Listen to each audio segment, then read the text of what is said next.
नमस्कार विद्यार्थी मित्रांनो, मी अनुप नागपुरे तुमचं सर्वांचं स्वागत करतोय आपल्या या फास्ट ट्रॅक क्लासमध्ये.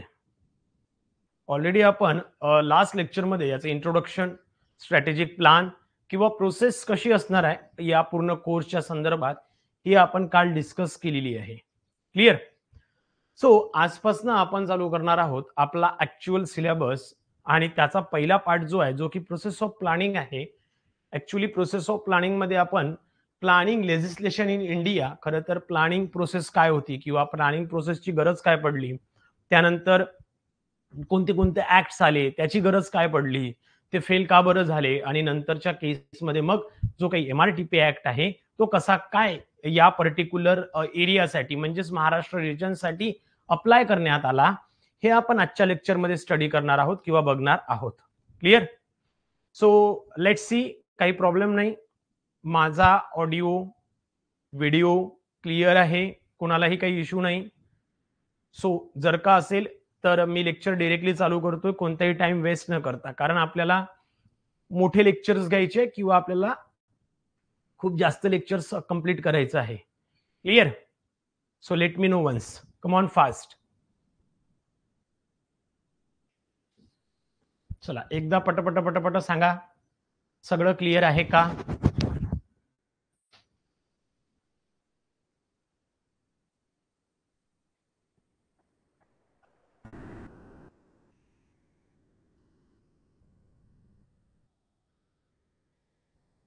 ओके, चलो फिर.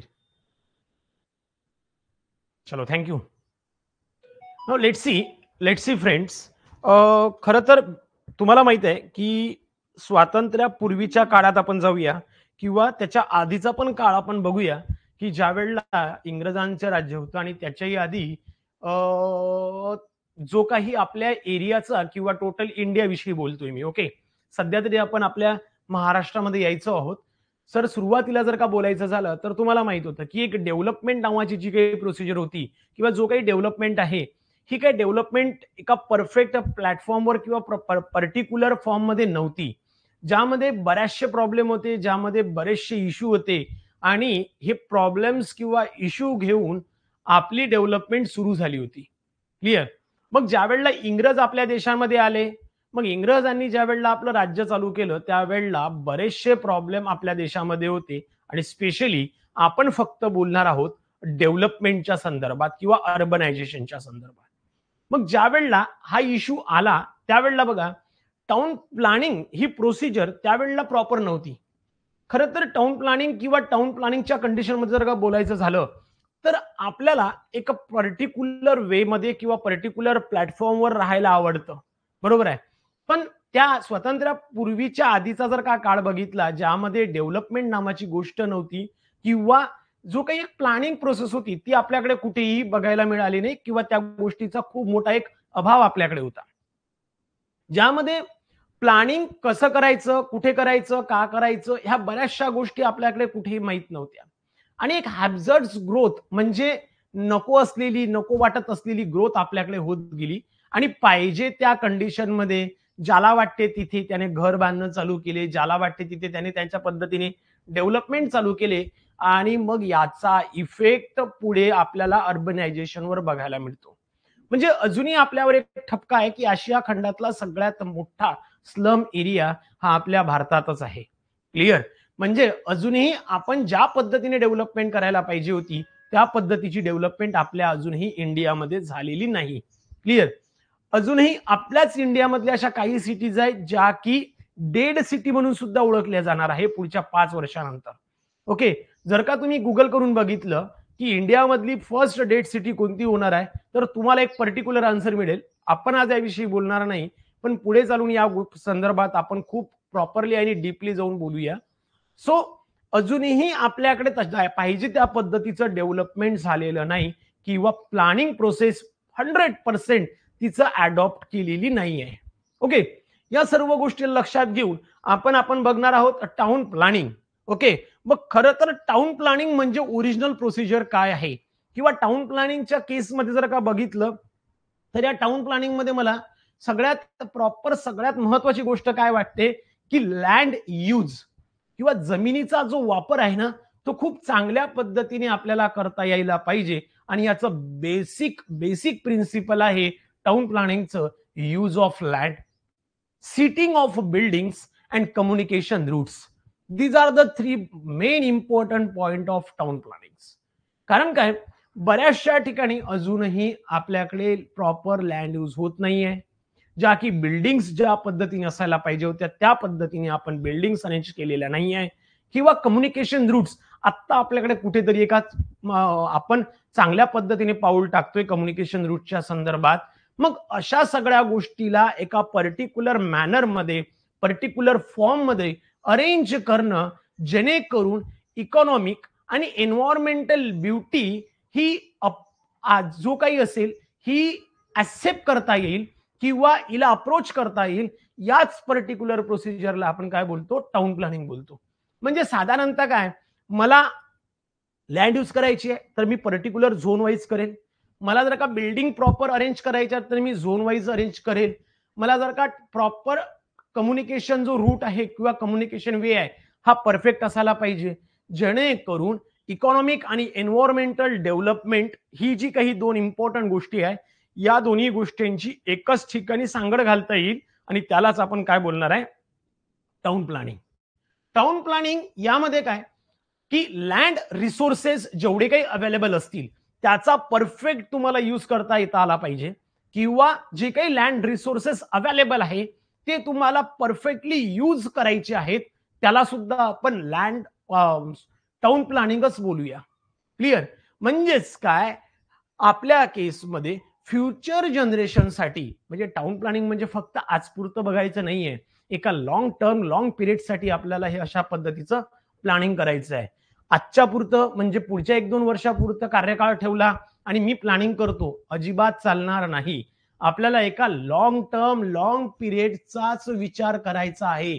आणि तो लॉंग टर्म लॉंग पिरियडचा विचार करून जी काही हॅझर्ड्स ग्रोथ होत होती, नकोशी वाटणारी ग्रोथ ज्याला बोलू शकतो, अनवॉन्टेड ग्रोथ ज्याला बोलू शकतो, ती आपल्याला इथे कुठेतरी टाउन प्लॅनिंगच्या प्रोसेसमध्ये थांबवायची आहे.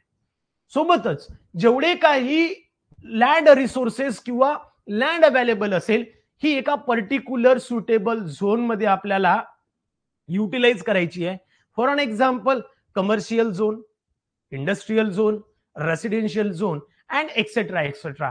आपल्याला अशा पद्धतीने या पर्टिक्युलर लँडला अलोकेट करायचं आहे, त्याला डिवाइड करायचं आहे, झोन वाईज त्याला बायफर्गेट करायचं आहे. आणि अशा पद्धतीने तुम्हाला टाउन प्लॅनिंग जी काही प्रोसेस आहे किंवा प्लॅनिंग प्रोसेस आहे ती अडॉप्ट करायची आहे. आणि मी ऍज अ टाउन प्लॅनर, मी as a assistant town planner, माझं हेच काम असेल की जेणेकरून aesthetic beauty of town, environmental, economic, म्हणजेच काय होलिस्टिक डेव्हलपमेंट, सर्वानुमते किंवा सर्व पद्धतीने एखाद्या टाउनचं डेव्हलपमेंट मी कोणत्या पद्धतीत करू शकतो, यालाच आपण काय बोलणार आहे, टाउन प्लॅनिंग. यामध्ये फक्त काय कल्चरल डेव्हलपमेंट येते असंच नाही, इकॉनॉमिक येते असंच नाही, सगळ्याच गोष्टींच्या डेव्हलपमेंटला आपल्याला बघावं लागेल. सगळ्याच गोष्टी, मग तिथे सोशल आलं, कल्चरल आलं, इकॉनॉमिक आलं, किंवा बाकी सगळ्या गोष्टींचा विचार करून आपल्याला एखाद्या टाउनला किंवा म्हणजे rural and urban areola grow करायचं आहे. आणि यालाच आपण काय बोलणार आहोत, टाउन प्लॅनिंग प्रोसेस बोलणार आहोत. क्लिअर. यापुढे बघा, let's see basic objective of town planning काय आहे. बघा, basic objective of town planning काय आहे. First is nothing but the use of land. First is nothing but the use of land. Next, transportation.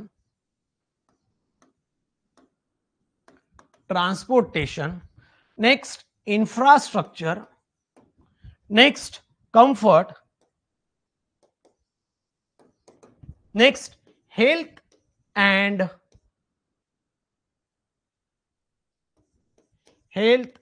wealth. Last, aesthetic. Okay, these are the objective of town planning. These are the simple objective of town planning. बघा, use of land, transportation, infrastructure, comfort, health and aesthetic. आपण या सगळ्यांना one by one बघूया आणि one by one study करूया की objective of town प्लॅनिंगच्या केसमध्ये याला कोणत्या कोणत्या पद्धतीत मी बघणार आहोत. First is nothing but the health. बघा सगळ्यात महत्वाची आहे हेल्थ. हेल्थ अँड वेल्थ आपण असं बोलतो. एक लक्षात घ्या, तुम्हाला असं बरेचदा बघायला मिळेल की एखाद्या ठिकाणी गेल्यानंतर एक निगेटिव्हिटी सारखं वाटतं की अरे नाही यार, तिथं गेल्यानंतर मला काय व्यवस्थित वाटलं नाही, किंवा त्या पर्टिक्युलर शहरात व्यवस्थित वाटत नाही, किंवा तिथे मन लागत नाही, गमत नाही, असं बरेचदा आपण बोलतो. किंवा एखादं शहरच आपल्याला नकोस असते.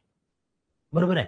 आता एखाद्या पर्टिक्युलर शहराला जर तुम्ही गेले आणि जर का तुम्हाला असं लक्षात आलं की नाही बघा इथे सगळ्या प्रॉपर आहे, म्हणजे रेसिडेन्शियल झोन सेपरेट केलाय, कमर्शियल केलं आहे, कुठेही पद्धतीने ट्रान्सपोर्टेशन इश्यू नाही, ट्रॅफिक इश्यू नाही, सगळं व्यवस्थित आहे, एन्व्हायरमेंट खूप चांगला आहे, इकॉनॉमिक कल्चर प्रॉपर आहे, म्हणजे तिकडे भरपूर साऱ्या जॉब ऑपॉर्च्युनिटीज आहे.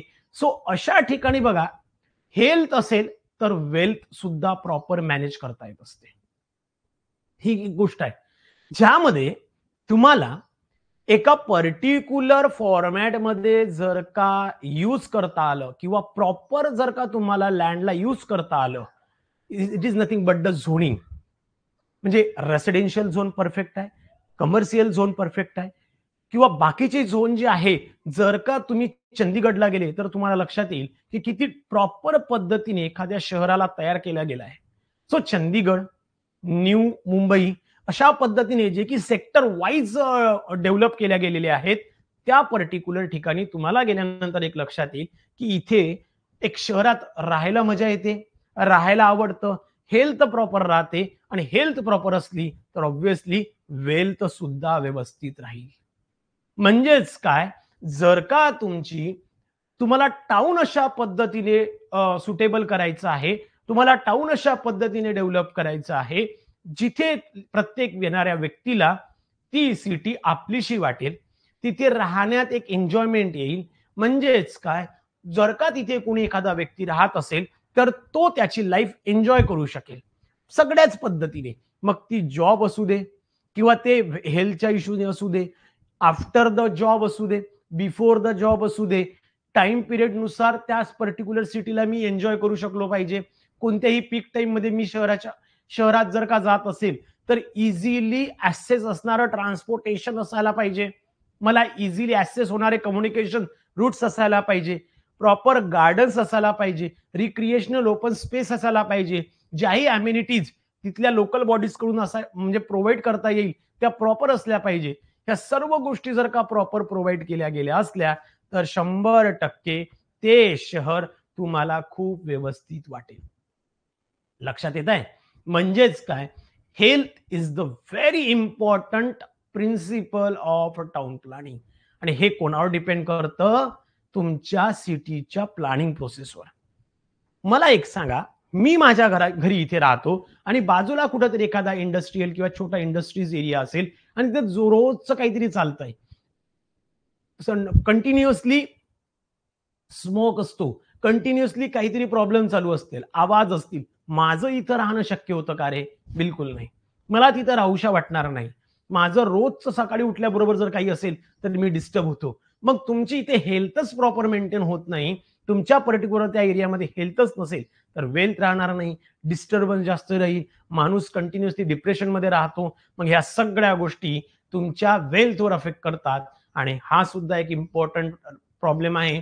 जेणेकरून तुम्हाला जर का अशा पर्टिक्युलर एरियामध्ये राहायला सांगितलं, आता एक सिंपल एक्झाम्पल सांगतोय बघा, तुम्हाला पटतं का? ज्या ठिकाणी 24 तास अवेलेबिलिटी ऑफ वॉटर आहे, कम्युनिकेशन प्रॉपर आहे, पब्लिक ट्रान्सपोर्ट सिस्टीम कधी तुम्ही तुमच्या शेवटच्या टोकापर्यंत तुम्हाला अवेलेबल आहे. म्हणजे मी जर का माझ्या सिटीच्या एसटी स्टँडवर आलो, बस स्टँडवर आलो, रेल्वे स्टेशनला आलो तर माझ्या घरापर्यंत लगेच मला सिटी बस मिळते किंवा सगळ्या गोष्टी अवेलेबल आहे. ह्या जर का प्रॉपर गोष्टी असेल, मी माझ्या घरी गेलो त्यानंतर घराच्या आजूबाजूला सगळी शांतता आहे, प्रॉपर मी घराच्या बाहेर पडलो तर मला गार्डन लगेच मिळतं, ओपन स्पेस आहे, मुलांना खेळायसाठी गार्डन आहे, ओपन प्ले ग्राउंड आहे, किंवा माझ्या घरी जर का माझे आई बाबा आजी आजोबा राहतात त्यांना फिरण्यासाठी प्रॉपर पाथवे आहे, ह्या सगळ्या गोष्टी असतील, तुम्हाला इथे राहायला आवडेल की मी कुठेतरी एखाद्या इंडस्ट्रीच्या बाजूला आहे, पाण्याची वाट लागलेली आहे, पाणी रोज बरोबर येत नाही, प्रॉपर रोड नाही, माझं घराचा प्रॉब्लेम चालू आहे, सकाळी उठल्याबरोबर नको नको ते आवाज ऐकू येतात, जोरजोराने काहीतरी वेगळेच आवाज येतात. अशा ठिकाणी तुम्हाला राहायला आवडेल? ऑब्व्हियसली पहिल्या केसमध्ये तुम्ही राहायला तयार व्हाल. कारण काय, तिथे तुम्हाला एक लक्षात येतं, की इथे राहणं हे बेनिफिशियल आहे. मनाला शांती भेटते किंवा मी खूप काय म्हणू शकतो त्याला प्रॉपर हेल्थ वाईज राहील आणि या सगळ्या गोष्टी जर बघितल्या तर हेल्थ एक इम्पॉर्टंट फॅक्टर आहे या पर्टिक्युलर टाउन प्लॅनिंगचा. यानंतर मित्रांनो सेकंड जो आहे कन्व्हिनियन्स, सगळ्यात इम्पॉर्टंट आहे कन्व्हिनियन्स. बघा कन्व्हिनियन्सी काय आहे किंवा आपण याला बोलूया कन्व्हिनियन्सीसला कम्फर्ट बोलतोय आपण, ठीक आहे. कन्व्हिनियन्सी म्हणजेच कम्फर्टनेस पण बोलूया, क्लिअर. यालाच मी कम्फर्ट म्हणतो. बघा ना, म्हणजे आपण ज्या वेळेला एखादं घर घ्यायचा विचार करतो किंवा एखाद्या अपार्टमेंटमध्ये एखादा फ्लॅट बघायचा विचार करतो, त्यावेळेला एक गोष्ट लक्षात येते की आपण कम्फर्टनेस इथपासून बघतो की साधारण सिंपल आहे. जर का एखादं कपल एखादा फ्लॅट बघायला गेले आणि रोडच्या दोन्ही साईडला फ्लॅट आहे, लेफ्ट आणि राईटला दोन्ही साईडला फ्लॅट आहे, पण लेफ्टला ज्या वेळेला त्यांनी फ्लॅट बघितला तेव्हा त्यांना हे लक्षात आलं की राईट साईडला ऑटो स्टँड आहे, राईट साईडला मॉल आहे, दुधाचं पाकिट सुद्धा राईट साईडलाच मिळतं, म्हणून ते लोक ते कपल लेफ्ट साईडचं अपार्टमेंट न बघता राईट साईडचं बघेल, कारण त्यांना कम्फर्टनेस सगळी तिकडे मिळून राहिली. Yes or no? मी माझ्या फ्लॅटच्या खाली येतो, अपार्टमेंटच्या खाली येतो, मला दुधाचं पाकिट मिळत आहे. मी माझ्या अपार्टमेंटच्या खाली आलो, मला लगेच auto rickshaw, city bus, what ever it may बी, जे काही असेल ते लगेच अवेलेबल होत आहे. किंवा मला ज्या डे टू डे लाईफमध्ये गोष्टी पाहिजे त्या मला इझिली लगेच खाली मिळत आहे. म्हणजे आपण इथपर्यंतची लेवल आहे कन्व्हिनियन्स किंवा कम्फर्टनेसची ती बघतो आणि या पर्टिक्युलर कन्व्हिनियन्स किंवा कम्फर्टनेसवर आपण आपला आयुष्य जगतो. म्हणजेच लोकांना आज कन्व्हिनियन्सी पाहिजे, कम्फर्टनेस पाहिजे त्यांच्या लाईफमध्ये आणि या सगळ्या गोष्टी आपण अम्युनिटीज वाईज प्रोव्हाइड करू शकतो किंवा लोकांची जी काही पब्लिक आहे त्यांची लाईफ त्यांनी फुल्ली एन्जॉय करता यायला पाहिजे. या बेसिसवर प्लॅनिंग आस्पेक्ट इम्पॉर्टंट आहे. Okay, so let's see. Yes yes sir, comfort and convenience are very important factor consider during planning. Yes exactly. म्हणजेच मी सांगतोय ना की एक दुधाच्या पाकिटवर सुद्धा आपण आपला कम्फर्टनेस शोधू शकतो. एक्झॅक्टली. एक सिंपल दुधाचा पाकिट जे की मला दिवसातून एकदा आणायचंय, त्याच्यावर सुद्धा मी माझं कन्व्हिनियन्स किंवा कम्फर्टनेस जर का मी बघत असेल तर लेट्स सी, बाकी तर खूप दूर राहिलं, मग बाय अम्युनिटीज ज्या प्रोव्हाइड आपण करायला पाहिजे, ज्या काही सर्व्हिसेस प्रोव्हाइड करायला पाहिजेत, ह्या जर का प्रॉपर नसेल तर कन्व्हिनियन्सी राहील का, कम्फर्टनेस राहील का? आणि हे सगळे फॅक्टर आपल्या टाउन प्लॅनिंग प्रोसेसमध्ये येणार. म्हणजेच काय, the object of convenience is meant in the form of various needs community such as a social, economic, culture and recreational amenities etc. म्हणजेच काय, जेवढ्याही पब्लिक अम्युनिटीज आहे मित्रांनो, जसं की वॉटर सप्लाय आहे, सॅनिटेशन आहे, इलेक्ट्रिसिटी आहे, पोस्ट आहे, टेलिग्राफ आहे, गॅस असू दे, गॅस स्टेशन असू दे, प्रॉपर साईट असू दे इंडस्ट्रीजसाठी, कमर्शियलसाठी, बिझनेससाठी, एंटरप्राइजेससाठी किंवा अजून बाकी सगळ्या गोष्टीसाठी, या सगळ्या गोष्टीसाठी ज्या काही कंडिशन असतील, ज्या काही कंडिशन आहे ह्या प्रॉपर प्रोव्हाइड करणे, येथे प्रॉपर कम्फर्टनेस देणे, हे एक इम्पॉर्टंट प्लॅनिंग आहे आपल्या टाउन प्लॅनिंगचं. त्यामुळे त्या पर्टिक्युलर केससाठी आपल्याला कन्व्हिनियन्सी किंवा कम्फर्टनेस देणं फार इम्पॉर्टंट आहे. मग त्या रिक्रिएशनल अम्युनिटीज असू दे, जेणेकरून ओपन स्पेस मला प्रोव्हाइड करायची आहे, घरापर्यंत सिव्हर लाईन प्रोव्हाइड करायची आहे, घरापर्यंत वॉटर सप्लाय प्रोव्हाइड करायची आहे, त्या पर्टिक्युलर एरियामध्ये मला गार्डन प्रोव्हाइड करायचं आहे, प्लेग्राऊंड प्रोव्हाइड करायचं आहे चिल्ड्रनसाठी, गार्डन प्रोव्हाइड करायचं आहे जे की ओल्ड एज पीपल आहे त्यांच्यासाठी, स्टेडियम्स आहे, कम्युनिटी सेंटर्स आहेत, सिनेमा थिएटर्स आहेत, हाऊसेस आहे किंवा अफोर्डेबल हाऊसेस सिस्टीम का बरं नसू देत, ह्या सगळ्या कन्व्हिनियन्स कम्फर्टने जर का तुम्हाला मिळत असेल, त्यावरच तुम्हाला एक लक्षात येईल मित्रांनो की town planning is the very important process in a planning. आणि जोपर्यंत तुम्ही ह्या सगळ्या गोष्टी करत नाही तोपर्यंत तिथे राहायची मजा येणार नाही. मी ज्या ठिकाणी राहतो इथे प्रॉपर बस येत नाही, पाणी येत नाही, माझ्या अख्ख्या एरियामध्ये कुठे प्लेग्राऊंड बघायला मिळत नाही, माझ्या एरियामध्ये गार्डन नाही, प्रॉपर रोड नाही, स्ट्रीट लाईट नाही, म्हणजे मला कम्फर्टनेस कुठे आहे रे? तुम्ही अशा ठिकाणी राहायला जाल का? किंवा अशा पद्धतीच्या टाउन एरियामध्ये किंवा टाउन एरियामध्ये तुम्ही राहाल का? बिलकुल नाही. अरे तिथे काही गोष्टीच मिळत नाही. मग तुम्हाला लक्षात येईल की ह्या कंडिशन्स काय काय आहेत. त्यामुळे कन्व्हिनियन्सी आणि कम्फर्टनेस हा इम्पॉर्टंट फॅक्टर आहे आपल्या टाउन प्रोसेसचा. Clear? Sir what is the difference between utilities and amenities? Let's see Aishwarya, फक्त थोडा वेळ थांबा. तुम्हाला याचा आन्सर मी पुढच्या पार्टमध्ये देतोय, युटिलिटीज आणि अम्युनिटीज बद्दल. बरोबर? कारण बऱ्याचशा लोकांना युटिलिटीज आणि अम्युनिटीज मध्ये कन्फ्युजन आहे आणि त्याबद्दल आपण पुढच्या थोड्या काही वेळानंतर बोलणार आहोत किंवा या सगळ्या गोष्टी प्रॉपरली एक्सप्लेन करून देणार. Don't worry. Clear? So let's C. त्यानंतर आहे ब्युटी. त्यानंतर आहे ब्युटी. बरेचदा असं तुम्हाला बघायला मिळेल की शहराची जी काही कंडिशन आहे किंवा तुम्ही ज्या एरियामध्ये राहता त्या एरियामध्ये काहीच म्हणजे बघायलासाठी काही नाही किंवा ॲस्थेटिकली ती डिझाईन नाही किंवा त्या सिटी मधले जे काही एलिमेंट्स आहे, त्या टाउन मधले जे काही एलिमेंट्स आहे ते प्रॉपर प्लान नाही, तर त्याला कोणताही ॲस्थेटिक ब्युटी उरत नाही. म्हणजे मी जर का विचार केलं तर पुण्याचा जर का बघितलं तर माझ्या डोळ्यासमोर 2-4 गोष्टी खूप क्लिअरली येतात. पहिली गोष्ट म्हणजे शनिवार वाडा. बरोबर आहे? शनिवार वाडा. त्यानंतर दुतर्फा असणारे झाडं. म्हणजे ह्या ज्या गोष्टी लगेच त्या पर्टिक्युलर शहराच्या संदर्भात मला लक्षात येत आहेत. आता पुण्यावाले लोक जे असतील त्यांना खूप चांगल्या पद्धतीने माहिती आहे पुण्याचं डिस्क्रिप्शन. पण पुन्हा आपल्यासाठी काय की एक एज्युकेशनल हब आहे. बरोबर आहे? आता ते आयटी हब मध्ये सुद्धा कन्वर्ट झालेलं आहे आणि बऱ्याचशा गोष्टी आपण पुण्याच्या संदर्भात बघतो. म्हणजेच मी असं म्हणेल की एक खूप प्रॉपर प्लेस आहे, खूप प्रॉपर जागा आहे आयुष्य जगण्यासाठी. क्लिअर? आणि तिथे जर का गेलो तर मग तिथे राहायला मजा येईल, मी चांगल्या पद्धतीने राहू शकतो, तिथे मी एन्जॉय करू शकतो. ह्या सगळ्या गोष्टी तुमच्या पर्टिक्युलर सिटीच्या ब्युटी किंवा ॲस्थेटिक व्ह्यूवर डिपेंड करतं. तेच मी एखाद्या दुसऱ्या शहरात गेलो, अरे यार आपण बोलतो ना किती भंगार शहर होतं, ना प्रॉपर अरेंजमेंट आहे, ना काही बघण्यासारखं आहे, ना काही तिथे कुठे जाण्यासारखं आहे, ना तिथे एक दिवस गेलं तर एन्जॉय करता येणार, नाही आवडत मला जायला.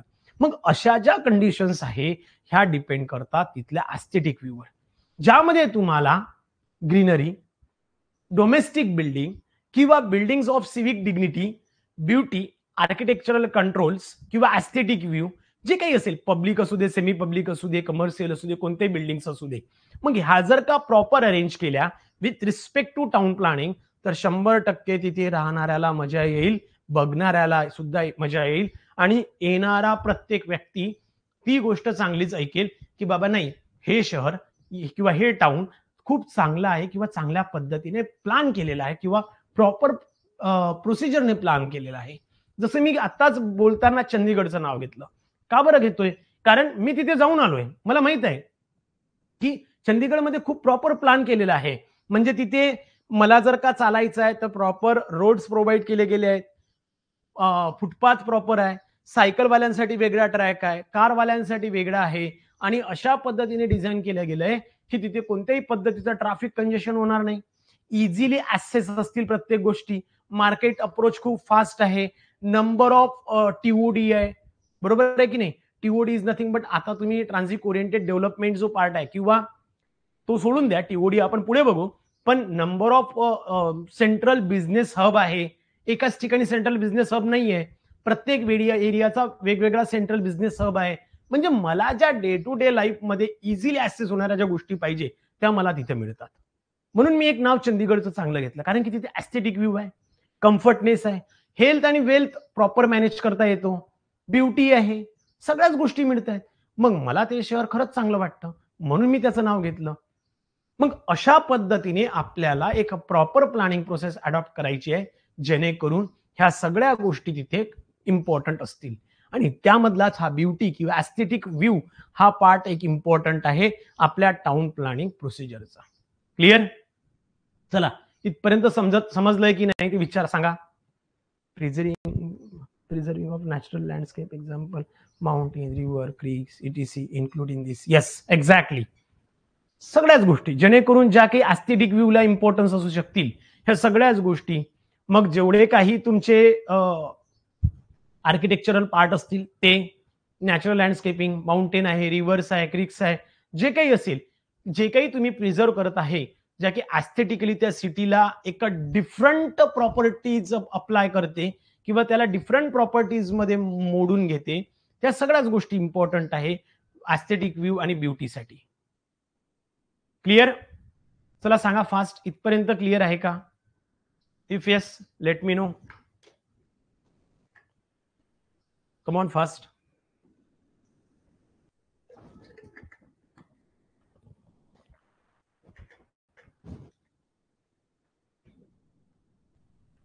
नेक्स्ट आहे एन्व्हायरमेंट. नेक्स्ट आहे एन्व्हायरमेंट. बघा, and it plays a very important role, very important role in town planning process. Environment. आणि अख्ख्या टाउन प्लॅनिंग मध्ये तुम्हाला हा एन्व्हायरमेंट जो फॅक्टर आहे खूप महत्वाचा आहे, खूप इम्पॉर्टंट आहे. आता हा इम्पॉर्टंट का बरं? कारण लक्षात घ्या, सगळ्यात महत्वाची गोष्ट म्हणजे काय की एन्व्हायरमेंट किंवा environment with respect to environment आपण ही प्लॅनिंग प्रोसेस करतोय का? आता तुम्हाला बऱ्याचशा पर्टिक्युलर सिटीज विषयी जर का बघायचं झालं, मुंबई आहे, पुणे आहे, नागपूर आहे, आत्ता दिवाळीच्या याच्यात किंवा होळी झाल्याबरोबर लगेच दुसऱ्या दिवशी न्यूज होती की हवेचा स्तर घसरला, पोल्युशन प्रोसेस वाढलेली आहे. हा बराचसा होळीनंतरचा एक प्रॉब्लेम होता प्रत्येक सिटीचा. किंवा दिवाळीनंतर सुद्धा बऱ्याचशा गोष्टी ह्या खूप इफेक्ट करतात तुमच्या लिव्हिंग कंडिशनवर. मग जर का एन्व्हायरमेंट प्रॉपर नाही तर मग कोणतीच गोष्ट प्रॉपर नाही. तुम्ही जर का म्हणजे दिल्लीमध्ये जर का बघितलं तर जेव्हा आधीचं सरकार होतं आपचं, त्यावेळेला त्यांनी एक रूल लागू केला होता त्या पर्टिक्युलर सिटीसाठी, जो की odd and even car number. माहित आहे? त्यावेळेला म्हणजेच काय, रोडवरची जी काही ट्रॅफिक कंजेशन आहे ते कमी करायचं, जेणेकरून पोल्युशन कमी होईल. आणि अशा बऱ्याचशा गोष्टी आहे किंवा बऱ्याचशा सिटीज आहे की ज्या हा फॅक्टर मॅनेज करायला बऱ्याचदा फेल्युअर ठरतात. Even though government of Maharashtra also. मी काही डायरेक्ट ब्लेम करणार नाही आहे. Government of Maharashtra, it means that आपण त्याला सगळे काय काय जबाबदार आहोत. सो या पर्टिक्युलर केसमध्ये environmental factor is a very important part of town planning.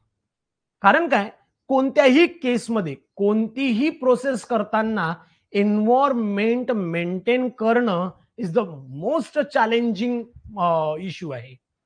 म्हणजे काय, एन्व्हायरमेंटला मेंटेन करणं, एन्व्हायरमेंट प्रोसेसला मेंटेन करणं, त्यामध्ये होणाऱ्या चेंजेसला थांबवणं हा सगळ्यात मोठा एक चॅलेंजिंग इश्यू आजकाल गव्हर्नमेंट समोर उभा राहिला आहे. आणि यासाठी सगळे आपण जबाबदार आहोत. मग आपण जसं प्रत्येक वेळेला एखाद्या सिटीचं नाव येतं की इथे एन्व्हायरमेंट खराब आहे, एन्व्हायरमेंट खराब आहे, एन्व्हायरमेंट खराब आहे, पोल्युशन जास्त आहे, नॉईज पोल्युशन जास्त आहे, 100% तुमच्या डोक्यात बॅक ऑफ द माइंडला एक गोष्ट चालते की नाही, ह्या सिटीचं एन्व्हायरमेंट पूर्ण खराब आहे, इथे आपण राहू शकणार नाही किंवा सिटीज खराब आहे, आपण डायरेक्ट या टोकाच्या भूमिकेवर जातो. क्लिअर? सो एन्व्हायरमेंटला मेंटेन करणं काय, आणि आताच्या पर्टिक्युलर अर्बनायझेशन मध्ये म्हणजे जो काही अर्बन हब जे आता आपलं जग बनत आहे, या पर्टिक्युलर कंडिशन मध्ये एन्व्हायरमेंट आणि हे अर्बनायझेशन मॅनेज करणं फार कठीण होत चाललंय. पण हे इम्पॉसिबल आहे असं बिलकुल नाही. हा, थोडं डिफिकल्ट आहे, agree with it, but impossible आहे असं काहीच नाही. जर का प्रॉपर गोष्टी with respect to proper planning जर का होत असतील तर एन्व्हायरमेंटला मेंटेन करणं खूप सिंपल आहे. खूप प्रॉपर पद्धतीत आपण एन्व्हायरमेंटला मेंटेन करू शकतो. आणि टाउन प्लॅनिंग मध्ये सुद्धा हा एन्व्हायरमेंट एक इम्पॉर्टंट रोल प्ले करतो तुमच्या पर्टिक्युलर प्लॅनिंग प्रोसेसवर. म्हणजेच काय, मॉडर्न सोसायटी डेव्हलप करताना किंवा ट्रॅव्हलिंग अप्रोच, ट्रान्सपोर्टेशन पॉइंट किंवा लॉंग हवर्स ऑफ वर्क, म्हणजे माझं घर इथे आहे आणि मी खूप दूरपर्यंत मला ट्रॅव्हल करावं लागत आहे, हा प्रॉब्लेम, खूप कमी स्पेस, फॅमिली, कम्युनिटी आणि या सगळ्या गोष्टींमध्ये एन्व्हायरमेंट बॅलन्स करणं फार एक इम्पॉर्टंट फॅक्टर आहे, जो की सगळ्यात इम्पॉर्टंट आहे. आणि त्यावर जर का तुम्ही चुकूनही थोडीही नजर हटवली तर समजून जायचं की खूप मोठा त्याचा एक आस्पेक्ट किंवा खूप मोठा त्याचा ऍडव्हर्स इफेक्ट तुम्हाला तुमच्या लाईफवर बघायला मिळेल.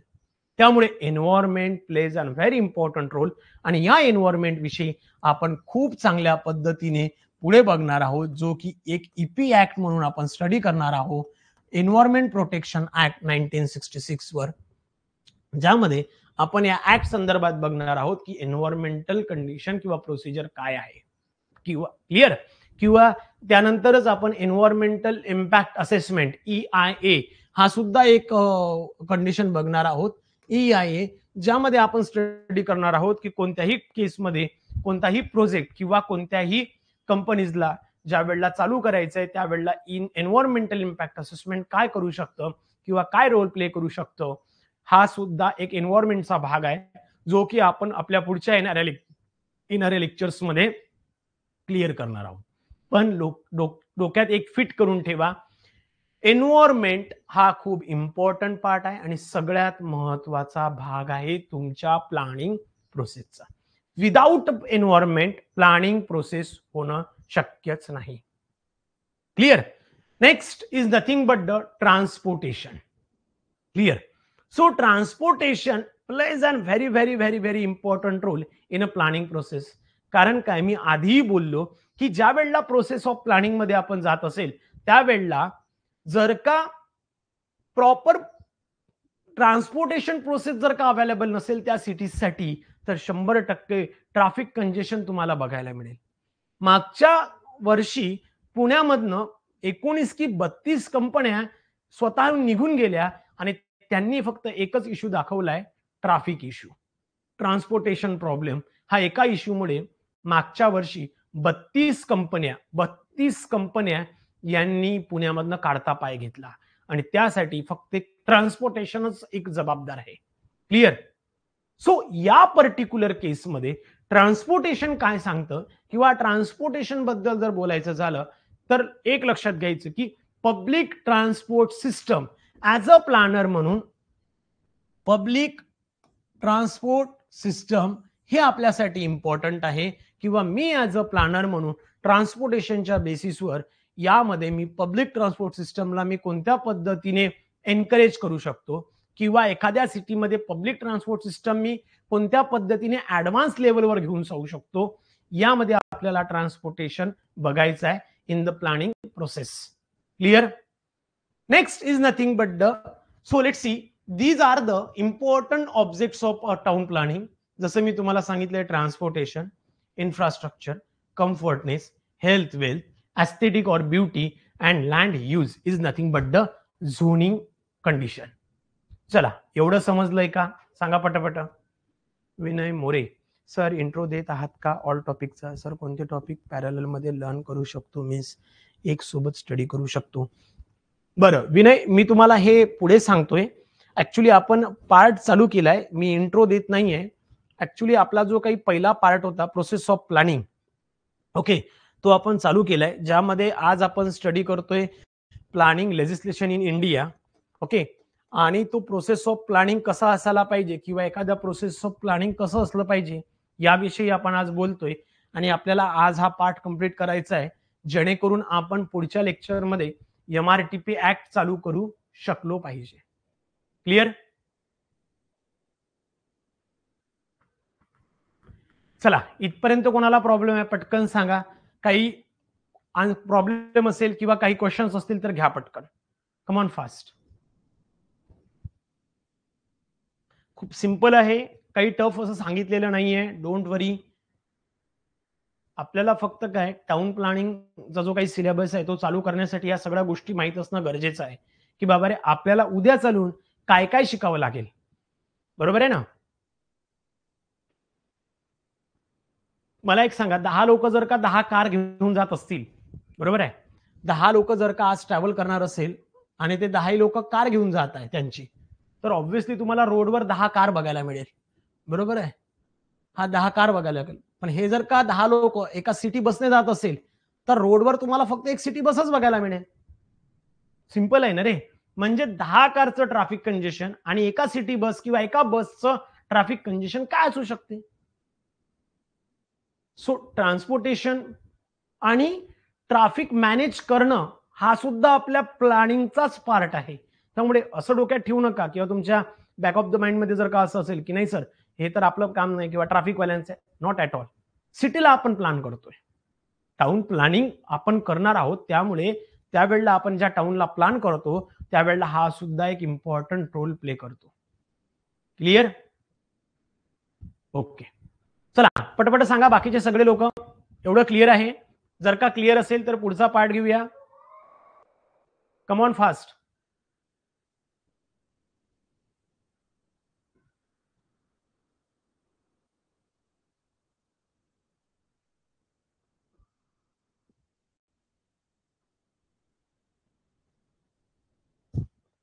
Okay, I think before anything, first step is planning, then comes civil engineer to build things. Yes, exactly. Yes, Vinay, exactly. आणि मी लास्ट लेक्चरमध्ये तुम्हाला सांगितलं होतं, क्लासमध्ये आपल्या क्लासमध्ये इथे कोणीही इंजिनियर नाही आणि कोणीही आर्किटेक्ट नाही. इथे कोण आहे? सगळे लोक प्लॅनर. जर का तुम्ही प्लॅनर म्हणून जर का हा सिलेबस स्टडी करत असेल, जर का तुम्ही प्लॅनर म्हणून जर का या सिलेबसला बघणार असाल तर तुमच्यासाठी फार जास्त इझी जाईल, अदरवाईज खूप टफ असणार आहे. Clear? Just think like a planner, that's it. चलो आगे बढ़ते हैं. पुढचा पार्ट आहे मित्रांनो प्रिन्सिपल ऑफ प्लॅनिंग. बघा, प्रिन्सिपल ऑफ प्लॅनिंग मध्ये सगळ्यात इम्पॉर्टंट काय आहे तर these are the sum of the principle of planning, ज्यामध्ये zoning, green belt, housing, public buildings, recreational centres, road system आणि transportation facilities, these are the principles of planning. Clear? Now let's see या principle of planning मध्ये काय काय येतं. म्हणजेच काय, ज्या वेळेला एखाद्या पर्टिक्युलर लँडला मी यूज करतोय किंवा ज्या वेळेला लँड यूज किंवा क्लासिफाईड करतो त्यावेळेला ते एका पर्टिक्युलर झोन मध्ये व्हायला पाहिजे. आणि झोन मध्ये करण्यामागे एक रिझन काय आहे की प्रत्येक एका पर्टिक्युलर प्रोजेक्टला त्या पर्टिक्युलर एरियामध्येच डिस्क्राईब करता यायला पाहिजे. म्हणजेच रेसिडेन्शियल आहे तर सगळं रेसिडेन्शियल एरिया असायला पाहिजे, कमर्शियल आहे तर कमर्शियल असायला पाहिजे, इंडस्ट्रियल आहे तर सगळ्या मग छोट्या मोठ्या ज्या काही इंडस्ट्रीज असतील त्या इंडस्ट्रियल एरियामध्येच असायला पाहिजे. आणि त्यासोबत त्याचे रूल्स रेग्युलेशन असणं फार गरजेचं आहे. रेसिडेन्शियल आहे म्हणजे काय, कसंही घर बांधायचं किंवा कोणत्याही पद्धतीने डेव्हलपमेंट करायचं अलाउड नाही. क्लिअर? त्यासाठी रूल्स आणि रेग्युलेशन असणं फार गरजेचं आहे, जे की आपण स्टडी करणार आहोत युडीसीपीआर मध्ये. युडीसीपीआर मध्ये मित्रांनो ह्या सगळ्या गोष्टीच्या झोनिंगचे रूल्स आणि रेग्युलेशन प्रिस्क्राईब केलेले आहेत, जे आपण बघणार आहोत एमआरटीपी ऍक्ट नंतर. म्हणजे रेसिडेन्शियल एरिया ज्या वेळेला तुम्ही डेव्हलप करताय किंवा कोणताही कमर्शियल इंडस्ट्रियल डेव्हलप करताय तर त्यावेळेला तो डेव्हलप करताना त्याचे नॉर्म्स काय असतील, त्याला कोणत्या पद्धतीने रेग्युलर करता येईल, त्याला कोणत्या पद्धतीने रिकॉन्स्टिट्यूट करता येईल, ह्या सर्व गोष्टी आपण झोनिंग फॉर्मॅटमध्ये या पर्टिक्युलर केसमध्ये बघणार आहोत. Clear? So zoning is the principle of planning आणि it's not the principle, it is the heart of principle of planning. खूप कोर पार्ट आहे प्रिन्सिपल ऑफ प्लॅनिंगचा झोनिंग. विदाउट झोनिंग प्लॅनिंगच चालू होऊ शकत नाही. विदाउट झोनिंग प्लॅनिंगच चालू होऊ शकणार नाही. त्यामुळे zoning is the very important part. So let's C, zoning हा इम्पॉर्टंट पार्ट आहे ज्यामध्ये आपण प्रत्येक एरियाला प्रॉपरली डिस्क्राईब करणार आहोत, प्रॉपरली बायफर्गेट करणार आहोत आणि त्याचे रूल्स रेग्युलेशन्स आपण युडीसीपीआर मध्ये बघणार आहोत. क्लिअर? त्यानंतर green belt. How many of you know about the green belt? Please let me no. And what is the purpose of that green belt? पटकन सांगा. ग्रीन बेल्ट नेमका काय असतो? खरं तर ग्रीन बेल्ट काय की green belt which shows the agriculture area. बघा, ग्रीन बेल्ट काय शो करतो? एका पद्धतीने ऍग्रिकल्चर एरिया शो करतो, ज्यामध्ये आपल्याला लेट सी, हे एक टाउन आहे, हे एक टाउन आहे, ओके, हे एक टाउन आहे आणि हा एक पद्धतीने बेल्ट आहे. काय होऊ शकतं की ज्या वेळेला आपण ग्रोथ करतो त्यावेळेला बरेचदा तुम्हाला लक्षात येतं की ही ग्रोथ होता होता ही बाहेर सुद्धा जाऊ शकते आणि ही हॅबझर्ड्स पद्धतीने होऊ शकते किंवा नको त्या पद्धतीने होऊ शकते, जी की प्लॅनिंग प्रोसेसवर डिरेक्टली अफेक्ट करू शकते. मग ह्या पर्टिक्युलर केसला थांबवण्यासाठी एक ग्रीन बेल्ट प्रोव्हाइड केला जातो, जो की रिस्ट्रिक्शन असतो हॅबझर्ड ग्रोथसाठी किंवा कोणत्याही पद्धतीच्या डेव्हलपमेंटसाठी. म्हणजेच हा जर का ग्रीन बेल्ट आहे तर तुम्हाला जो काही पेरिफेरी असेल सिटीची, टाउनची, त्या पर्टिक्युलर व्हिलेजची, तर ही काय करतं मित्रांनो, ही तुम्हाला सिंपल आहे की अशा पद्धतीने डेव्हलपमेंटची जी काही रिस्ट्रिक्शन्स आहे ती घालून देते. म्हणजे या पर्टिक्युलर ग्रीन बेल्टच्या बाहेर तुम्हाला डेव्हलपमेंट रिस्ट्रिक्शन्स आहेत. क्लिअर? ग्रीन बेल्ट काय सांगतो? ग्रीन बेल्ट काय सांगतो त्याविषयी आपण बोलतोय. ग्रीन बेल्ट सांगतोय मित्रांनो, non development zone about the periphery prevent the haphazard spread. कोणत्याही पद्धतीचं डेव्हलपमेंट करू शकत नाही. क्लिअर? चला, ग्रीन बेल्ट क्लिअर आहे? पटकन सांगा, फास्ट. सगळे लोक सांगत चला. मी आधी बोललो की आपलं जर का प्रॉपर कम्युनिकेशन होणार नाही तर बॅच सक्सेसफुल राहणार नाही.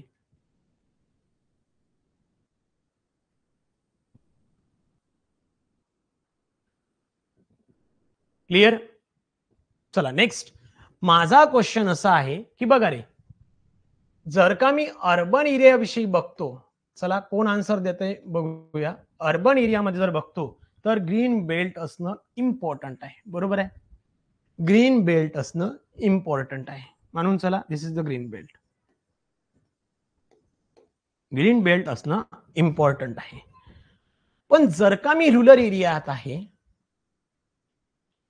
एरियात आहे आणि माझं जे विलेज आहे ते साधारणतः 1000 पीपलचं आहे, पॉप्युलेशन तिथलं 1000 आहे, ओके, इथे इथे ग्रीन बेल्ट असणं गरजेचं आहे का? इथे ग्रीन बेल्ट असणं गरजेचं आहे का? Come on, answer me fast. Obviously तुम्हाला माहिती आहे, जसं की मी पुणे विषयी बघतो तर पुण्यामध्ये और मुंबईमध्ये, दिल्लीमध्ये, नागपूरमध्ये ह्या गोष्टी असणं गरजेचं आहे. ग्रीन बेल्ट सिटी व्हिलेजमध्ये ग्रीन बेल्ट असणं गरजेचं आहे का?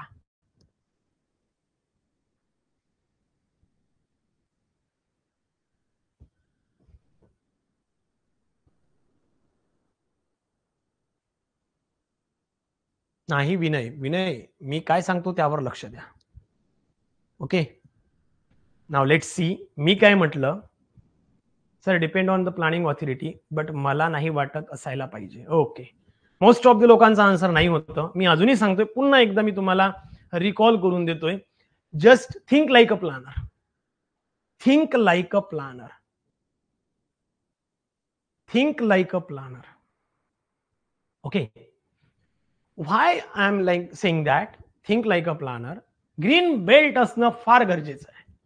जर का रुरल मध्ये सुद्धा ग्रीन बेल्ट नसेल तर बघा, लक्षात घ्या, हे एक गाव आहे, हे माझं एक छोटं गाव आहे. क्लिअर? आणि या गावाला जर का ग्रीन बेल्ट नसेल किंवा जर नसला, एक सगळ्यात महत्वाचं काम आहे ग्रीन बेल्ट. का बरं? Sir, there is a need of green belt for future, not about the development. म्हणजे काही फक्त डेव्हलपमेंटच हा पॉइंट ऑफ व्ह्यू नाही आहे. बघा, याच्या मागे दुसरं पण एक रिझन काय आहे किंवा कोणतं असू शकते. सिंपल आहे. बघा मित्रांनो, जर का हे गाव आहे आणि इथे डेव्हलपमेंट करताना जर का डेव्हलपमेंट दूरपर्यंत जर पोहोचलं, बाहेर गेलं, तर या पर्टिक्युलर डेव्हलपमेंटसाठी ज्या बेसिक अम्युनिटीज मला प्रोव्हाइड करायच्या आहे, बेसिक अम्युनिटीज मला प्रोव्हाइड करायच्या आहेत, त्या प्रोव्हाइड करणं शक्य होणार नाही. इथली जी काही लोकल ऑथॉरिटी आहे, ज्याला आपण ग्रामपंचायत म्हणतो, लक्षात घ्या, ज्याला आपण ग्रामपंचायत बोलतो, त्या ग्रामपंचायतला या वाढलेल्या डेव्हलपमेंटला ज्या अम्युनिटीज लागतील त्या प्रोव्हाइड करणं शक्य आहे का? म्हणजे जसं की तिथे वाढलेल्या डेव्हलपमेंट पर्यंत तुम्हाला रोड पोचवावे लागतील, तिथपर्यंत सिव्हर लाईन पोचवावी लागेल, तिथपर्यंत पाण्याची अरेंजमेंट, पिण्याच्या पाण्याची अरेंजमेंट करून द्यावं लागेल. ह्या सगळ्या गोष्टी तिथल्या ग्रामपंचायतच्या फायनान्शियल ऑडिटला शक्य नाही प्रत्येक वर्षी. म्हणून म्हणून इथे सुद्धा ग्रीन बेल्ट असणं गरजेचं आहे. लक्षात आलं? हे कोण? प्लॅनरचा विचार करा. सर पाहिजे होता, नव्हता पाहिजे, इट डझंट मॅटर, हा एक वेगळा पद्धतीचा पार्ट आहे. पण जर का मला एक सांगा ना, ग्रामपंचायतचं बजेट किती असणार आहे वर्षाचं, आणि जर का इथपर्यंत बाहेर जर का गेलं तर इथे तुम्हाला रोड द्यावा लागेल, बरोबर आहे, रोड दाखवावं लागेल, रोड नंतर तुम्हाला इथे तिथेपर्यंत पाण्याची सोय करावी लागेल, तिथपर्यंत तुम्हाला सिव्हर लाईनची सोय करावी लागेल, तिथपर्यंत तुम्हाला स्ट्रीट लाईट द्यावे लागेल, आणि दरवर्षी जर का असं डेव्हलपमेंट होत गेलं तर तिथल्या लोकल बॉडीजला अशा पद्धतीचं डेव्हलपमेंट त्यांच्या फायनान्शियल कंडिशनवर झेपेल का? हा एक इम्पॉर्टंट पॉइंट आहे. त्यामुळे ग्रामपंचायत असू दे, म्हणजे रुरल एरिया असू दे किंवा अर्बन एरिया असू दे, green belt plays a very important role for the periphery of that particular area. Clear? So लक्षात ठेवायचं, रुरल एरिया असू दे किंवा कोणताही असू दे, green belt is most important. आणि हा बेल्ट म्हणजे काय मार्किंग नसते अशा पद्धतीने, गावात घातलेली अशी काही मार्किंग नाही किंवा लाईन मार्क नाही करत. समजून जायचं की इकडनं ऍग्रिकल्चरल पार्ट, फॉरेस्ट पार्ट चालू होतोय, दॅट्स इट. त्या पर्टिक्युलर कंडिशन पासनं तिकडे फॉरेस्ट पार्ट चालू होणार, ऍग्रिकल्चर पार्ट चालू होणार, अशा गोष्टी ज्या की मेंटेन केले जातात. मग डेव्हलपमेंट इथपर्यंत होणार, याच्या पुढे ऍग्रिकल्चरसाठी रिस्ट्रिक्शन आहे किंवा फॉरेस्ट आहे, मग तिथे तुम्हाला डेव्हलपमेंट रिस्ट्रिक्शन घालून दिले जातात. That is nothing but the green belt. Green belt is nothing but the imaginary line, imaginary concept which is provide the restriction for development. Clear? चलो, पॉइंट समजला. म्हणून मी काय म्हणतो, तो प्लॅनर सारखा विचार करा, प्लॅनर सारखा विचार करा. चलो, क्लिअर आहे? सगळ्यांना समजला कॉन्सेप्ट? पटकन सांगा, fast, come on.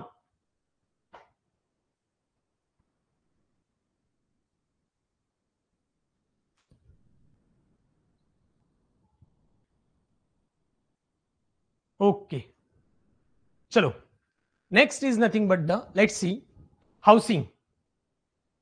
Housing plays on very important in the process of planning. मी काय रे, मी ना हाऊसिंगच्या बद्दल जर बोलायचं झालं तर मी मुंबईला चाललोय, मी आता इथे आहे आणि मग मी मुंबईला जाऊन राहतो.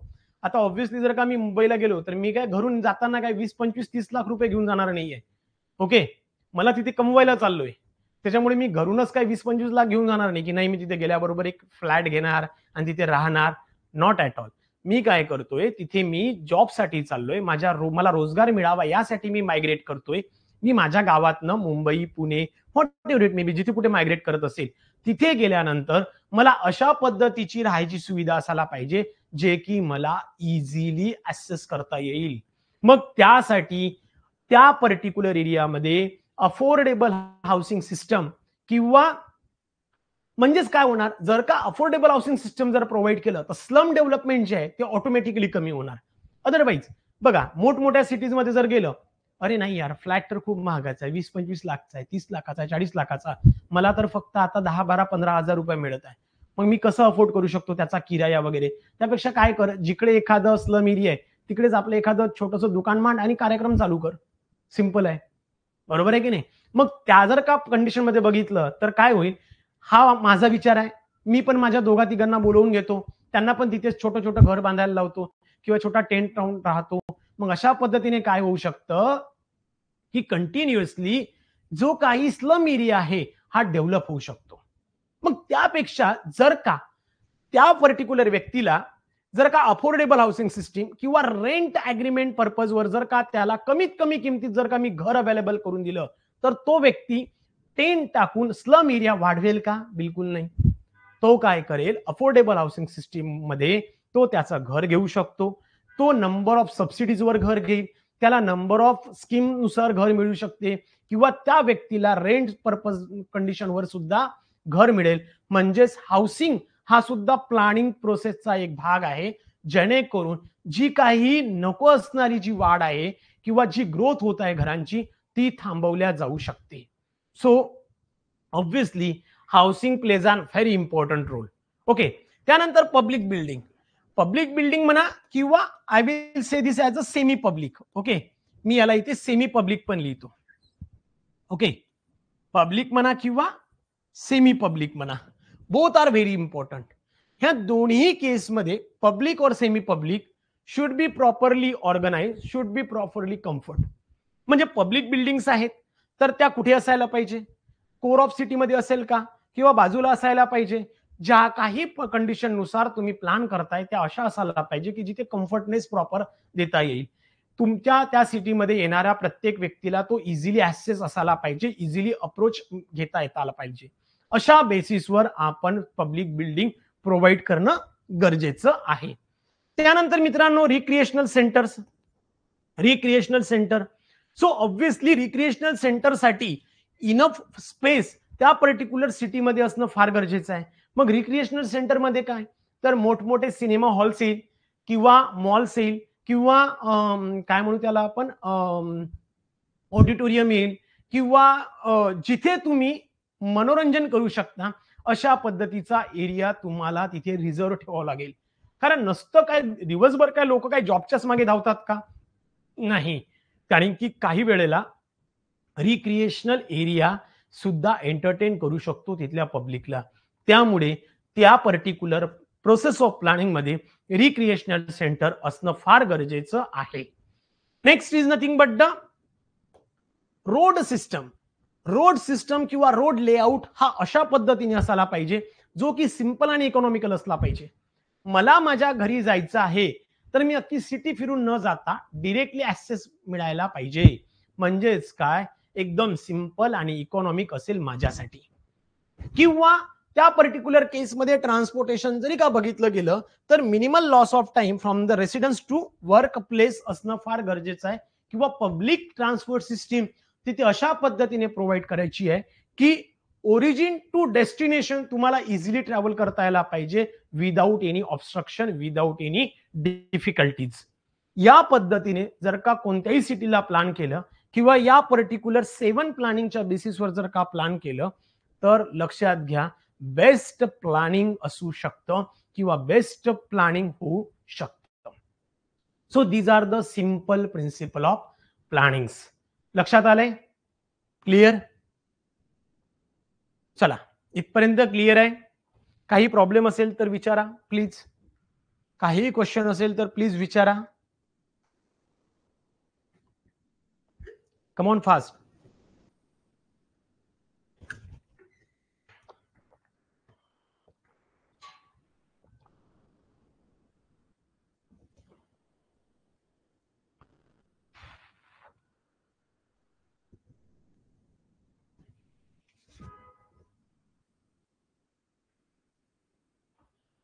Affordable housing provided bye MHADA, not only by MHADA. लक्षात घ्या, नॉट ओनली बाय म्हाडा. एक प्रायव्हेट प्रोजेक्ट प्रपोनंट सुद्धा अफोर्डेबल हाऊसिंग सिस्टीम प्रोव्हाइड करू शकतो. प्रत्येक वेळेला म्हाडाच प्रोव्हाइड करेल किंवा आपल्याकडे माहिती आहे की म्हाडा प्रोव्हाइड करते म्हणून तुमच्या डोक्यात म्हाडा आहे, पण तुम्हाला पुढे गेल्यावर लक्षात येईल की फक्त म्हाडाच नाही तर ओव्हरऑल सगळीकडे तुम्हाला अशा पद्धतीने अफोर्डेबल हाऊसिंग सिस्टीम प्रोव्हाइड करता येईल. क्लिअर? चलो गाइज, कम ऑन फास्ट. चलो, next is nothing but the importance of town planning. बघा, इम्पॉर्टन्स ऑफ टाउन प्लॅनिंग काय काय असू शकतं. First is nothing but the lack of essential amenities like electricity, water supply and drainage. अजूनही महाराष्ट्रात असे काही शहरं आहेत, शहरं नाही सॉरी गाव आहे जिथे अजूनही इलेक्ट्रिसिटी प्रोव्हाइड केली गेलेली नाही. वॉटर सप्लाय ड्रेनेजचा अजूनही दूर दूर पर्यंत माहिती नाही. असे गाव आहेत, मी बघितलेले आहेत म्हणून सांगतोय. ओके, सो ह्या सगळ्या गोष्टी म्हणजेच काय की असेन्शियल प्लॅनिंग मध्ये इलेक्ट्रिसिटी, वॉटर सप्लाय आणि ड्रेनेज प्रोव्हाइड करणं फार गरजेचं आहे. आमच्या एरियामध्ये एक मेळघाट रिझर्व्ह किंवा मेळघाट टायगर रिझर्व्ह हा एक एरिया आहे, ज्याला आम्ही मेळघाट म्हणून ओळखतो, अमरावती डिस्ट्रिक्टमध्ये आहे. तिथे बरेचसे गावं अजूनही आहे की जिथे रात्रीची लाईट नाही, जायला रस्ता नाही, प्यायला पाणी नाही आणि ड्रेनेजचं तर दूर दूरपर्यंत लक्ष नाही, असे अजूनही आहे. सो या पर्टिक्युलर केसमध्ये जर का जर का या गोष्टींचा अभाव बघायला मिळत असेल, म्हणजेच इलेक्ट्रिसिटी असू दे, वॉटर सप्लाय असू दे किंवा मग ड्रेनेज असू दे, तर तुम्हाला लक्षात घेता येईल की ही काय प्रॉपर प्रोसेस ऑफ प्लॅनिंग नाही आहे.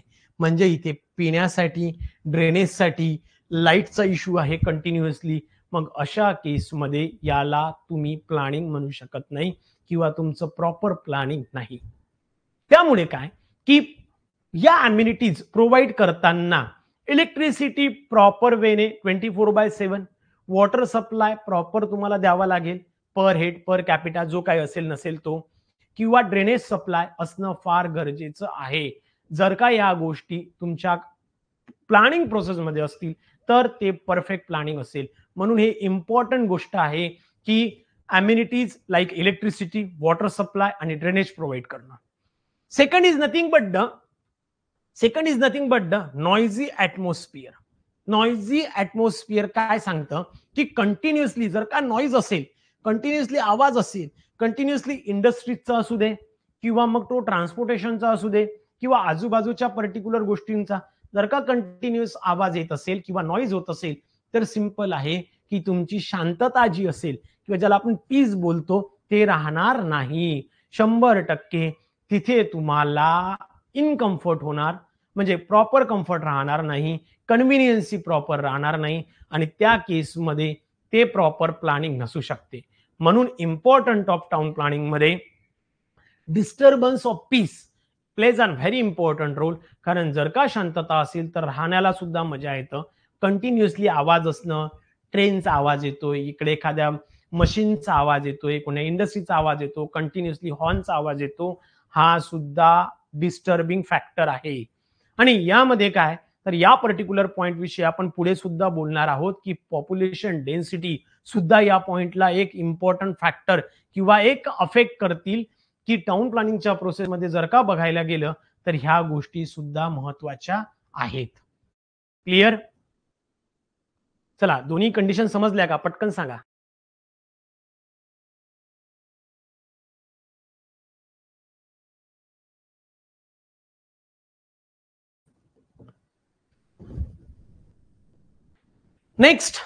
Next importance of town planning मध्ये अनकंट्रोल डेव्हलपमेंट ऑफ टाउन. ही खूप मोठा एक चॅलेंज आहे आपल्या समोर. Uncontrol development of town. जर का तुम्ही पिक्चर तुमच्या स्क्रीनवर दिसत असेल तर तुम्हाला लक्षात येत असेल की इथे मोठमोठ्या बिल्डिंग तुम्हाला बघायला मिळत आहेत. इकडे चिमणीमधनं धूर चाललाय बघा, इथे चिमणीमधनं धूर तुम्हाला निघताना दिसतोय. इथेच तुम्हाला कन्स्ट्रक्शन म्हणजे मोठमोठे क्रेन्स दिसत आहे. खाली जर बघितलं तर तुम्हाला ट्रॅफिक कंजेशन फार मोठ्या पद्धतीत दिसतंय. प्रॉपर नेटवर्क, रोड नेटवर्क नाही आहे. आणि अशा पद्धतीचं जर का डेव्हलपमेंट असेल, बघा इथे पार्किंग फॅक्टर खूप महत्वाचा आहे. पार्किंग प्रॉपर नाही, रोडच्या खाली चालायला लोकांना जागा नाही, आजूबाजूने नुसतं कन्स्ट्रक्शन होऊन बसलंय आणि अशा पद्धतीच्या एरियात राहणं म्हणजे जंगलात राहण्यापेक्षा कमी नाही. म्हणून काय की uncontrolled development of town, uncontrolled development of town हा खूप भयानक इम्पॉर्टंट फॅक्टर आहे.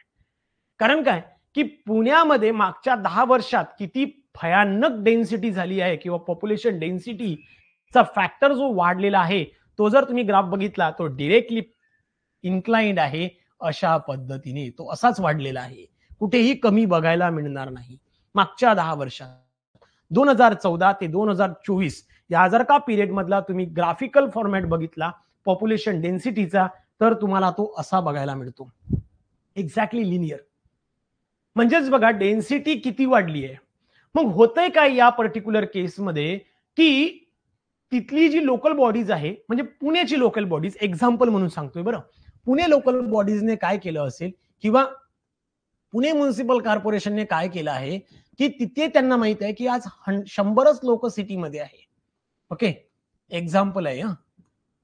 100 पीपल्ससाठी त्यांनी सगळी अरेंजमेंट केली आहे. 100 पीपलच्या बेसिसवर त्यांनी वॉटर सप्लाय मॅनेजमेंट करून ठेवलाय, इलेक्ट्रिसिटी मॅनेजमेंट करून ठेवलाय, प्रॉपर नेटवर्क मॅनेजमेंट किंवा रोड नेटवर्क असू दे, ट्रॅफिक कंजेशन असू दे, सगळ्या गोष्टींचं प्लॅनिंग त्यांनी 100 पीपलसाठी केलंय. आणि झालंय काय, ऍडव्हर्सली इथे कंटिन्युअसली 150 पीपल आले. 150 पीपल आले. म्हणजेच काय, जिथे 100 लोकांचं मॅनेजमेंट होतं तिथे 150 लोक आले. म्हणजे पाणी जे 100 लोकांसाठी होतं ते 150 लोकांना वाटावं लागणार. इलेक्ट्रिसिटी जी मॅनेज केली होती 100 लोकांसाठी ती 150 मध्ये जाणार.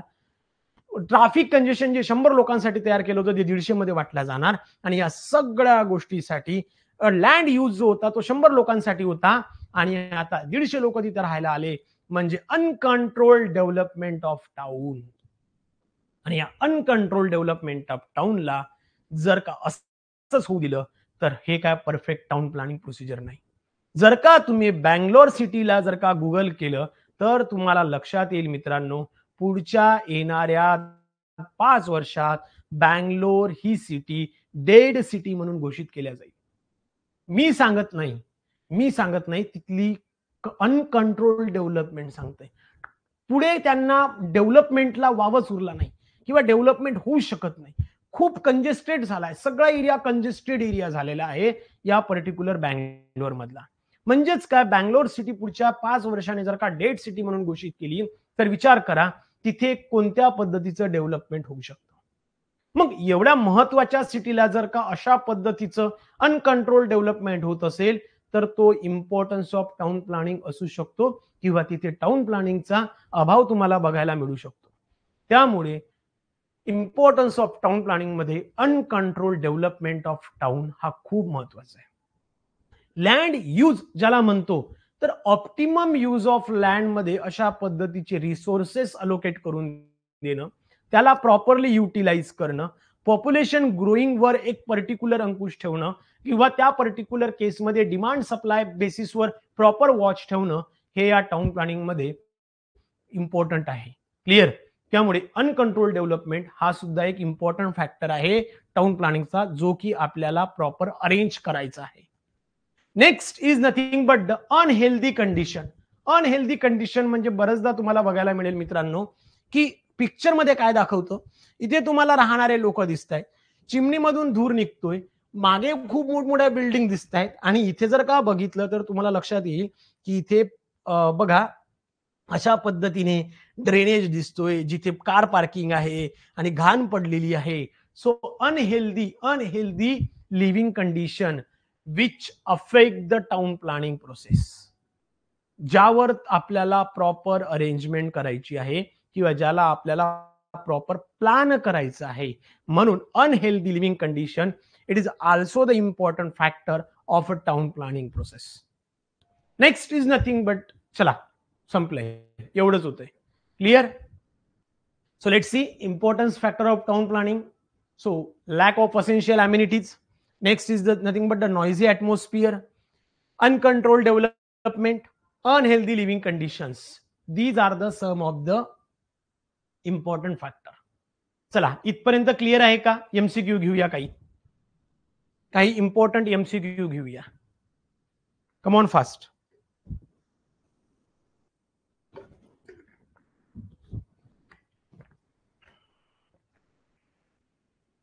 सगळे लोक सांगा समजत आहे की नाही. जेवढेही लोक प्रेझेंट आहे त्यांनी प्लीज आन्सर करायचं आहे, यस और no.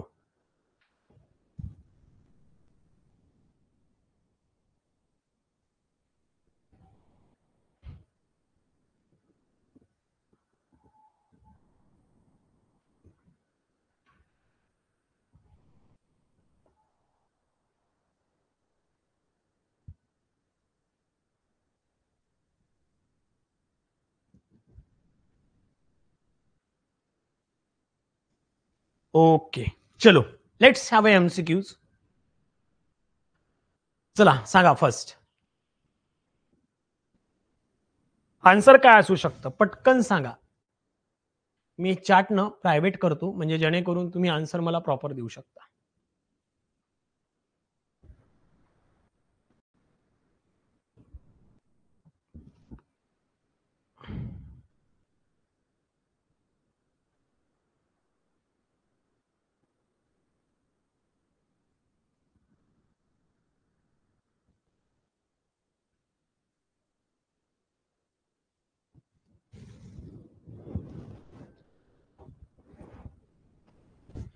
Green belts are rings of land around the city or town to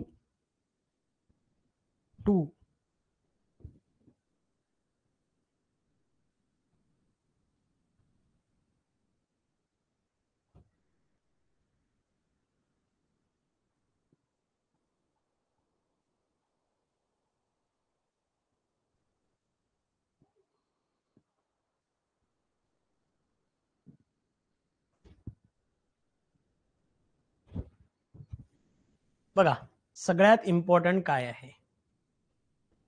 first of all limit urban sprawl. Second आहे to fix up the boundary marks to the town. To know the location of villages और town. None of the above, all of the above. Okay चला, most of the answer A पण आहे, E पण आहे आणि बी पण आहे, सगळेच आहे. क्लिअर. 1-2 मिनिट द्या मला.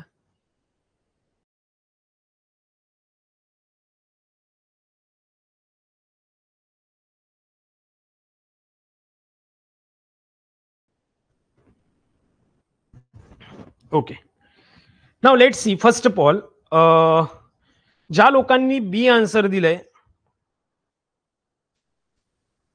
ओके बघा ज्या लोकांचं बी आन्सर आहे त्यांच्यासाठी माझा आन्सर काय आहे की ग्रीन बेल्ट हा काय बाउंड्री मार्क नाही आहे.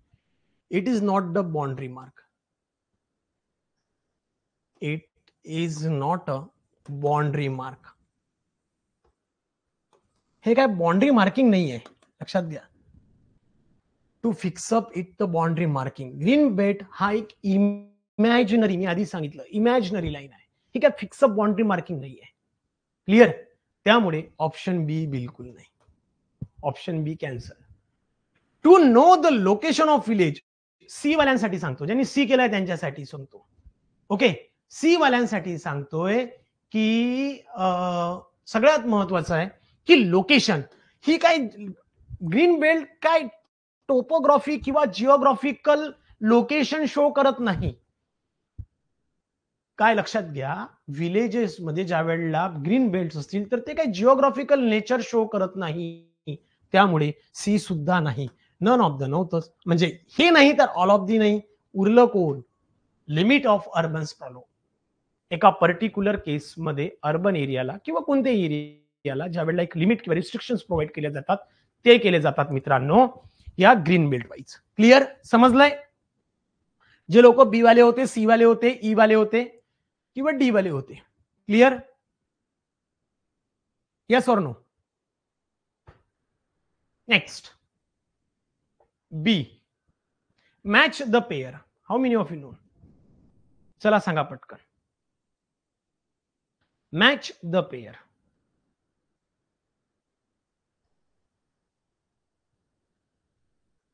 Match the pair. Come on fast. Fast घ्या.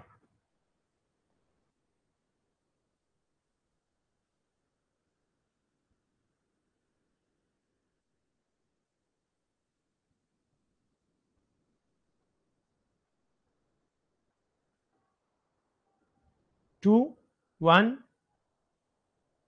3 2 3 1. Okay, come on fast. 2 1 3 2 3 1 2 3 1. Okay, Aishwarya 2 3 1. Abhijit 1 2 3. Mansi 2 3 1 2 3 1. Now let's have answer. Let's have answer. Residential light yellow or orange. Residential light yellow or orange. Clear. म्हणजेच काय, residential साठी light yellow किंवा orange case जाईल. त्यानंतर next commercial साठी pink और light purple. म्हणजे commercial साठी पिंक और लाईट पर्पल. क्लिअर. आणि इंडस्ट्रियल साठी पर्पल और किंवा डार्क शेड ऑफ पर्पल किंवा blue. Clear. So this is the case. ज्यांचा आन्सर होतं 2 3 1 These are the correct. Clear? 2, 3, 1 is correct.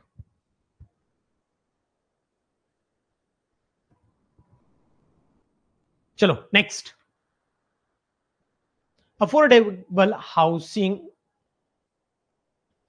housing should be available only for. हा जो क्वेश्चन आहे ना, स्किप करा प्लीज, स्किप करा, स्किप इट नाउ. आपण पुढे बघूया, हा क्वेश्चन पुढे बघू. Just don't answer it, don't answer it please. हा क्वेश्चन घ्या. Which of the following is not a principle of town planning? Which of the following is not the principle of town planning?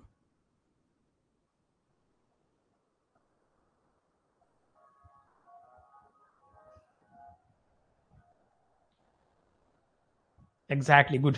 चला, answer बरोबर येत आहे. चलो ठीक आहे, thank you. चला, झोनिंग हा पण प्रिन्सिपल ऍस्थेटिक आहे, इकॉनॉमी सुद्धा आहे. ऑब्व्हियसली रॅन्डम डेव्हलपमेंट हे काय ऑप्शन असू शकतं का? नाही. अक्षय पाटील, हे NAA कोण आहे? प्लीज नाव सांगा तुमचं.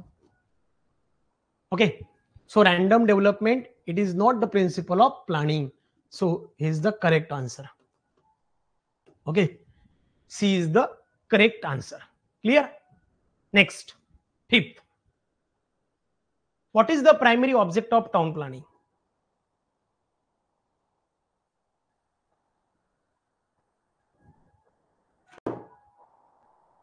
What is the primary object of town planning?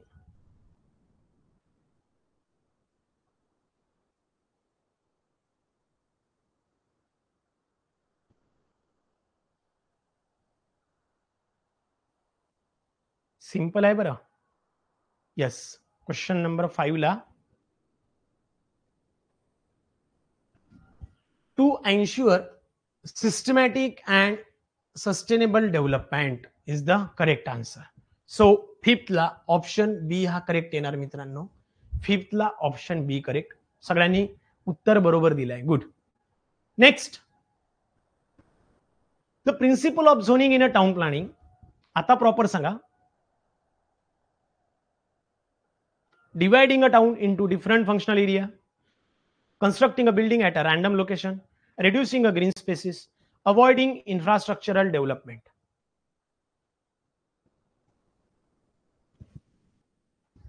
चलो, गुड. ऐश्वर्या, सानिका, मानसी, अक्षय, शीतल, आनंद, दीपक, ऐश्वर्या, प्रीतेश, प्रेरणा, अभिजित, शिल्पा, नंदिनी, शंतनू, अमित, संध्या, अपूर्वा, NA कोण आहे नाव सांगा, Samiksha. Good.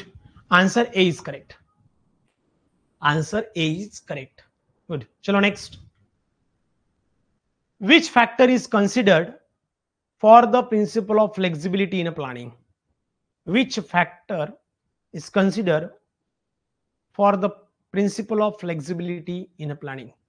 Future expansion and adaptability, resid land use, limiting city growth, ignoring environmental impact. काय आहे?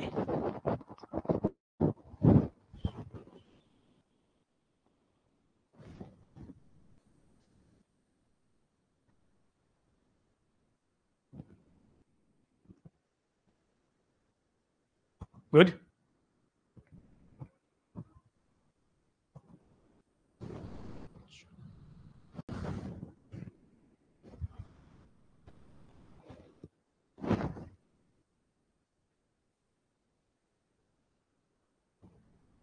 चलो, आंसर ए इज करेक्ट. बघा, answer A is correct. Rigid land is not the flexibility. It is not a flexibility. हे काय flexibility नाहीये. लक्षात आलं? Limiting city growth, limiting city growth हा फ्लेक्झिबिलिटीचा अस्पेक्ट नाहीये. सो एक्सपान्शन, मोर एक्सपान्शन हे असायला पाहिजे. म्हणून बी नाही, म्हणून सी नाही. Ignoring environmental impact. ओके, हा काय फ्लेक्झिबिलिटी प्रिन्सिपल नाहीये. Ignoring future expansion and adaptability is the flexibility principle of planning. Clear? नावावरनं लक्षात ठेवायचे. Clear. So answer A is correct. Answer A is correct. Next 8 number. Which of the following is a major challenge in a town planning? Increasing urbanization and population growth, decreasing population level, lack of demand for housing, reducing in transportation needs. Come on fast. Aishwarya, Sanika, Sheetal, Shantananand, Deepak, Anand, Mansi, Akshay, Pritesh, Prerna, Nandini, Namrata. Good. Apurva. Good. Samiksha, Kavita, Abhijit, Shilpa. Okay. याने A म्हणजे Harshal. Okay. Harshal. कसं रे हर्षल, नाव जर पूर्ण लिहिलं असतं तर मला घेता आलं असतं. चलो, answer A is correct. Increasing urbanisation and population growth this is the very challenging issues in a town planning. Then next, which of the following is a major challenge in a town planning?